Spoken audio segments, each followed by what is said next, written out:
Okay, so first of all, let me explain what this says right here. This little piece in here is letting me know I want to do a composite function, and that means I want to do f following g, okay? You may have seen something in the past that looks more like this. Have you guys seen something that looks like that, where you have the f, then the g, then the parentheses, and the x? It means exactly the same thing. It's just a different way to write it, okay? And we're going to start with our original two functions. And what I want you to do first is I want you to take a look at each function, f and g, and we want to think about their domains, okay? Because when I put these two together, we also have to consider the beginning. So starting with f of x, if I wanted the domain for f of x, the only two times I'm going to get restrictions is if I have what two things? Fraction or a square root. Do I have either one of those here?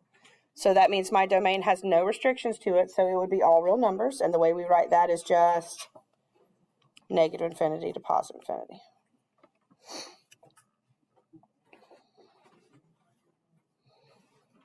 And then we're going to do g separately. Okay, g of x is x minus 3. So do I have a fraction or a square root there? No. So this domain is also going to be negative infinity to positive infinity. Okay. The reason we need to do that ahead of time is because sometimes when we put these together, we have to include the domains, any restrictions from the original stuff. Okay, well, here we don't have any restrictions, which makes it a little bit easier. So here's how we work. Is everybody ready to watch for a second? If I am finding the composite function f following g of x, what that means is I'm going to take the entire g function, which is x minus 3, right? And I'm going to take and put it in place of x into the f function. So I'm going to take this entire x minus 3, and I'm putting it in place of that x right there. All right, so that x is being squared. I'm going to take that x out, and I'm going to put in its place the x minus 3. Okay, and I'm putting that x minus 3 in parentheses because it in its entirety needs to be squared. And then what's behind the x squared in the f function? Plus 1, so I need to make sure I bring that down as well. Okay, I want to stop and let everybody take a look and make sure we understand what I just did. I took the entire g function, which is x minus 3, and I put it in place of x into the f function. The g is first, g is closest to x here. Okay, so whatever this closest number is goes into the outside number. So far, so good? Everybody kind of understand what I did? Okay. Now, we want to simplify as much as we possibly can. So if I have in parentheses x minus 3 squared, can I actually simplify that out, multiply it? Okay. Yeah, so what I want to do is I want to start by writing it twice, the x minus 3 times x minus 3. That plus 1 is still behind there, so I'm going to make sure I bring that down. And what I would like for you to do is take a minute and just go ahead and distribute that out, multiply everything out, and combine your like terms. Bless you. Your result will be the composite of the functions g following, f following g of x. Said that wrong. Okay, go ahead and multiply them out. I'm sorry. Thank you. This is supposed to look like this. Yeah.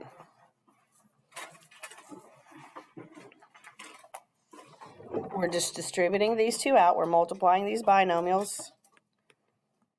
X minus 3 times x minus 3.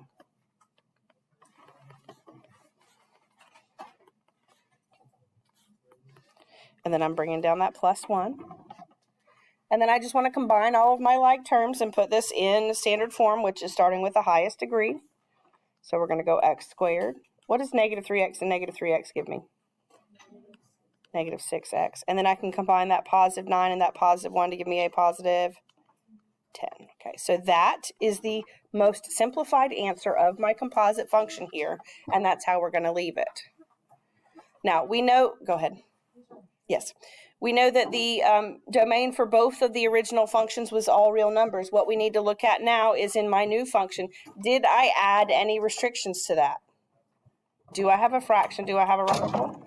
So then my domain is going to be the same because there are no other restrictions, so my domain is just going to be negative infinity to positive infinity.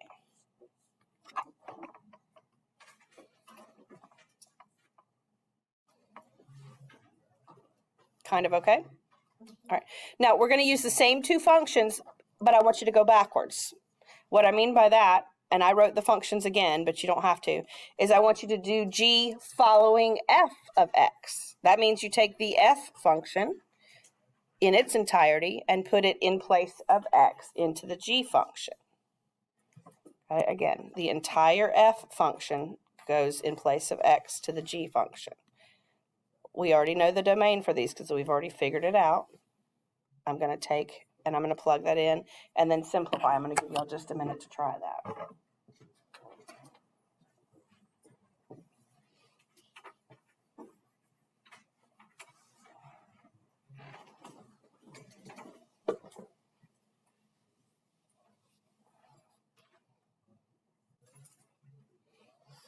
Taking that entire f function, putting it in place of x in the g function, and then simplifying whatever you can. Sometimes you can, sometimes you can't. And then take a look to see if your domain has added any new restrictions to it. We know that the two original functions have a domain of all real numbers. Let's see if the composite function gives me something else.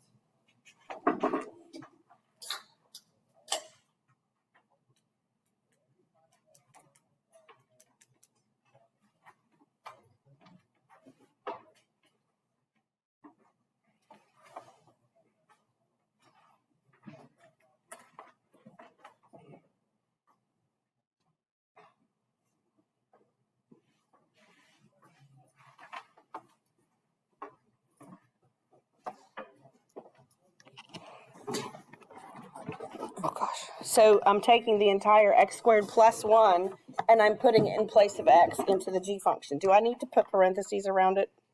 Does it have anything that it needs to be done, like multiplied by anything or squared or anything? No. So I'm going to take the x squared plus 1. I'm taking that x out. What else is still behind it, though? Minus 3. Okay, so I have the x squared plus 1, which took place of the x. But you still have that minus 3. Are there any terms I can combine? So I end up with x squared minus 2. So that is my composite function going the other direction. Does this result give me any additional restrictions or any restrictions at all? No. So what is our domain going to be here? Yes, negative infinity to positive infinity.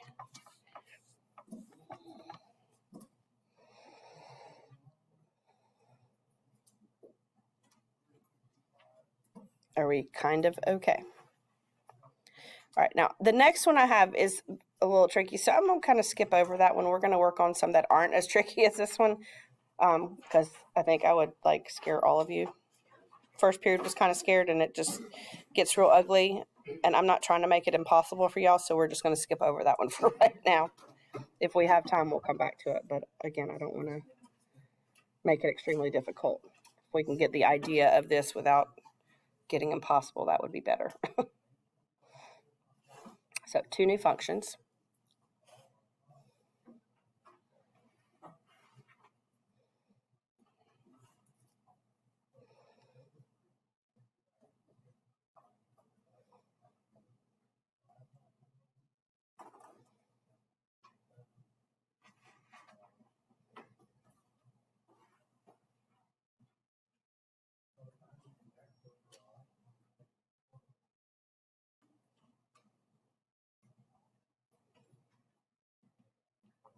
What I want you to do first, before we start trying to work on the composites here, we're going to do both directions, f following g and g following f.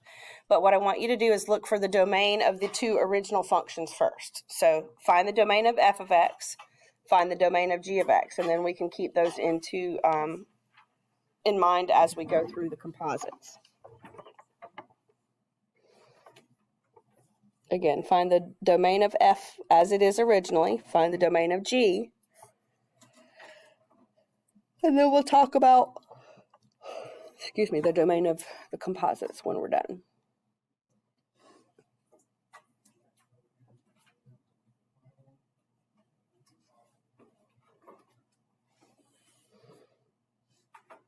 F of x is 3 over x minus 4. Does that have some restrictions to it? Yes. What can x not equal on that one? Okay, so x can't equal 4. So if we remember that, think about your number line. Everything but 4 can work. So that would be open. So it would be from negative infinity to 4. And then you also have that separate section, skipping over 4, and everything to the right of that would be from 4 to infinity. So that's the domain for f. We just know that x cannot be 4. What about g? Does that one have any restrictions? No. No fraction, no radical. So that one has a domain of all real numbers.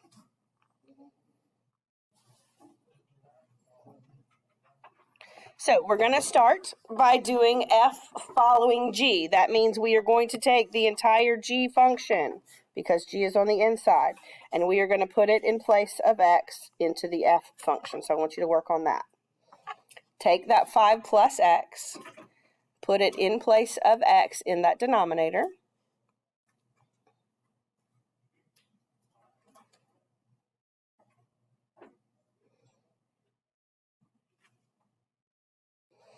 And then make sure you simplify what you can. If there are any like terms to simplify, you do that.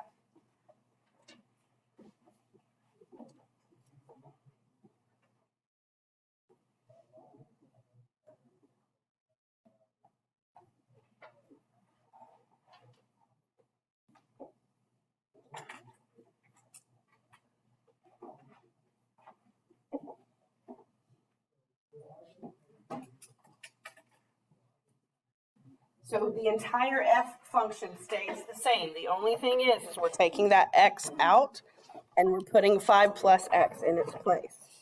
So we're going to start. The 3 stays the same. Instead of the x, I'm putting 5 plus x, but what's still behind that x? Minus 4. Are there any terms or anything I can combine here to simplify that just a little bit? Yeah. So if I combine the 5 and the negative 4, what does that give me? 1. So you can either leave it as 3 over 1 plus x, or you could leave it as 3 over x plus 1. Okay, the order and the bottom doesn't matter since they're both positive. That is the result of my final composite for that piece. Now, we know what was the restriction for f originally? 4. Okay. With my result, am I adding another restriction to this? Is there something else that I'm not allowed to have now? Look at look at the result here, the one that I circled. What else can I not use? What kind of one? 1 plus what kind of 1 gives me 0? 1 plus negative 1, 0, right? That makes sense? Okay. So what 2 numbers can I not use now? 4 and negative 1. You have to always keep in consideration what the original one is, okay? I am taking g and putting it in f, so the restrictions for f still apply. If you need to think about your number line, your smaller number goes on the left. Smaller number is negative 1. Bigger number is 4. So this is going to be one of those 3-part ones, right? So everything from negative infinity to negative 1. And then where? Negative 1 to 4.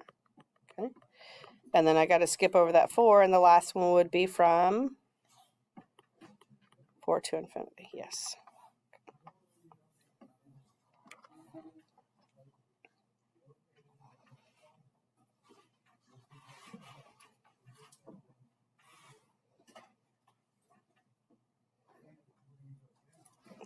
So when we're looking at this, when we're talking about the domain, whatever the domain is of this outside function always has to be considered in your final domain, okay? The inside one, if it had a particular domain, doesn't always have to be considered, but the one on the outside does. Let's go backwards. I want you to do the same thing now, but I want you to go G following F. This one's going to take a little bit more work. That means I want to take my entire f function and plug it into g. What kind of function do I have? That is a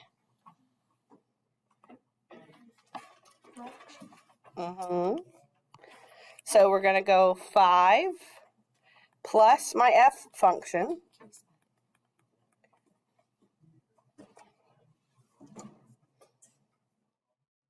Why is this one a little bit harder?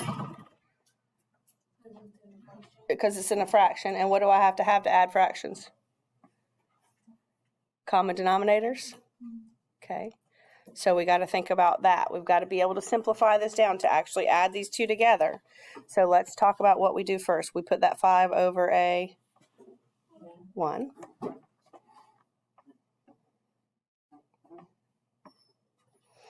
So the denominator of my first fraction is 1. The denominator of my second fraction is x minus 4. What would my common denominator be?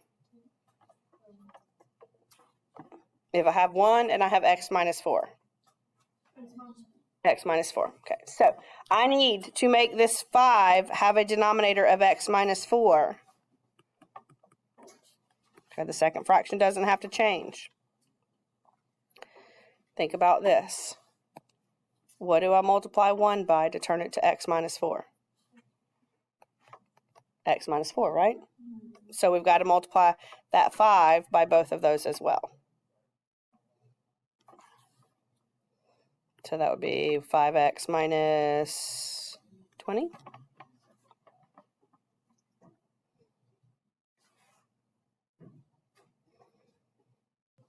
Can we add them together now? Yeah. Take that first numerator, 5x minus 20, plus that second numerator. All of that goes over x minus 4.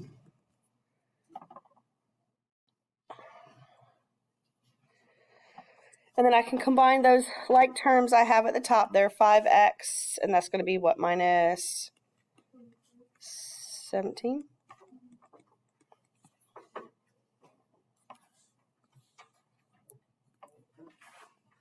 And that would be my composite function.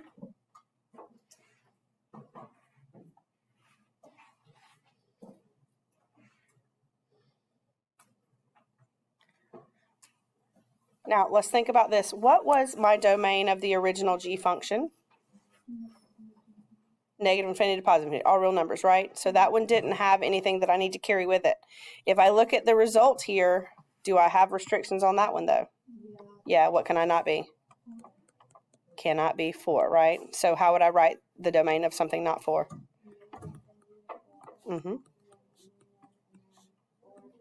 Perfect. Okay. Kind of, okay, a little bit, sort of, maybe? Yes. Anybody have any questions? I want you to try one, yes.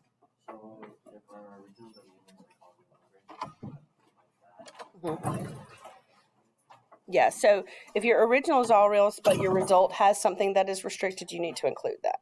Okay. Is everybody okay with those? Sort of? Maybe. So try that. Your f of x is the absolute value of x. Your g of x is 2 over x minus 3. Do your domains for each original first. Then work on your composites and try your domains. I just want to see what we can do. Was that one of the things that we were looking for? No. Okay. So the domain of the absolute value of x is just going to be negative infinity to positive infinity. There's no fraction, there's no radical, so therefore there are no restrictions. What about for g of x? What would that domain be? Everything but.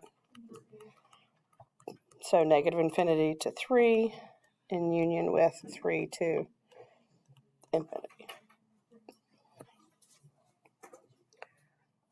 Everybody ready? All right, so first one, we are taking g and we are plugging it. So this entire thing, we're going to take and put it in place of x. That means I'm taking that x out. What's still there, though? If I take the x away, what's still there? The absolute value bars. And what am I putting in place of x? 2 over x minus 3. Is there anything I need to do to simplify that? No? Okay. So originally, my outside function had a domain of all real numbers, yes? Does the result add any extra restrictions or anything to it? What's not allowed now? X cannot equal Positive 3, right? Okay, because if I put a 3 in here, that would give me 0 in the bottom. Now, I heard somebody say negative 3. Let's see if I put a negative 3 in there, does negative 3 minus 3 go to 0? No, so negative 3 is not a restriction, but positive 3 is. So what would the domain of this be then?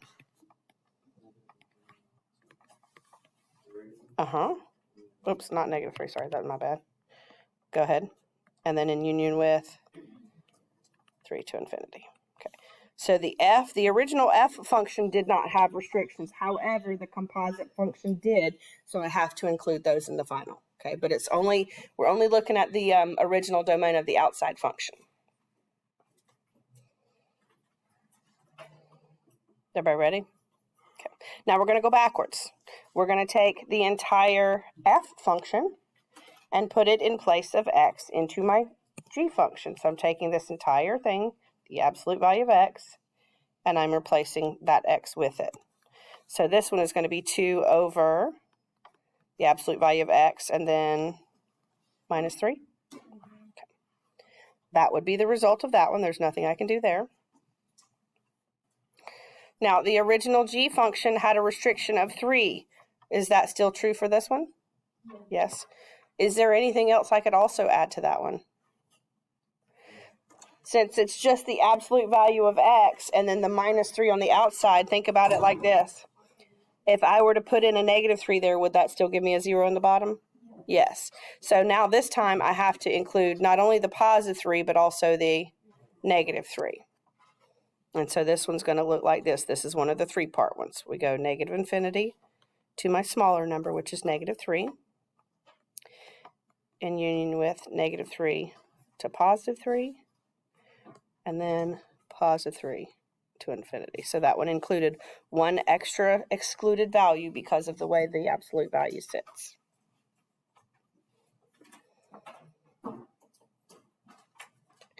My g function already had the x couldn't be 3, so we included it. We just had to add in the extra part that was there in the end.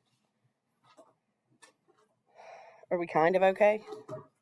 I really don't want to throw y'all off with that one that we skipped over, so we're just going to not do it. I'm not going to give you one like that on the test or anything because it's a little bit more difficult. Your homework, you really only have 3 questions, but each question has 2 parts to it, doing f of g of x and then g of f of x. So f following g and g following f.